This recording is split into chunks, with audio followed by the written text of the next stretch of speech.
Hi po! Ayan, dumating na yung aking parcel na in-order ko. Ito ay yung dishwashing liquid kit. So, ayan, bubuksan ko. First time kong mag-order nito kasi nakita ko to sa post sa mga videos ni Mami Janice Canabal, yan. So, susubukan ko rin. Alam nyo, katulad ko rin siya.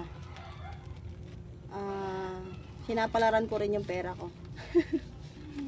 Good luck to me, sana. Sana katulad ni Mami Janice, marami rin akong mapagbentahan ito.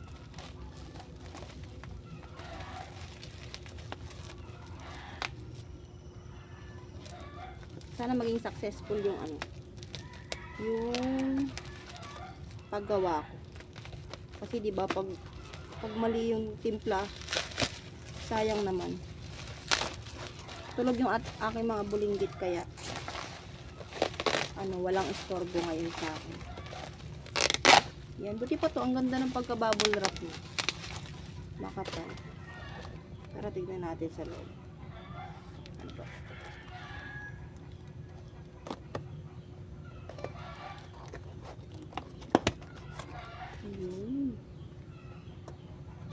Kailangan ko nang linisan yung mga bote pala.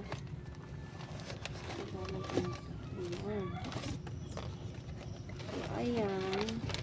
May instruction naman pala siya. Ayan. May instruction siya. Bright pH pala yung na-order ko. Ayan. Isa-isahin ko pa ba ito?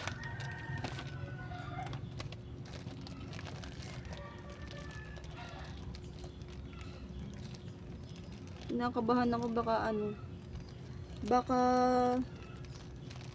mamali ako ng mixture, diba? Pero subukan ko lang. Kalamansi yung kung flavor niya, kalamansi. Ito ay degreaser. Ano basa nito? Degreaser. Ito siguro yung pangkulay.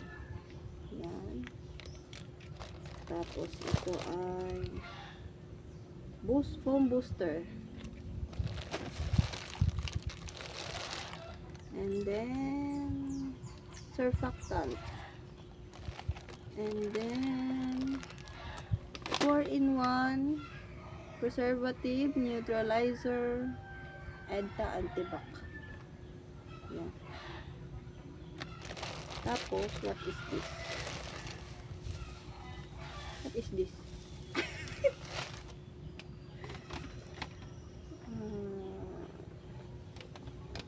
Basta hanapin ko na lang mamaya. Ipapakita ko rin sa inyo yung paggawa ko nito. Excited lang ako. Excited na kinakabahan kasi baka mamaya palpak. 'Di ba? Magkano order ko nito? Ito ay 244. Tapos meron akong mga plastic bottle, yung pinakita ko sa live. Malilinis naman yun kasi yun ay mga pinagamitan sa school.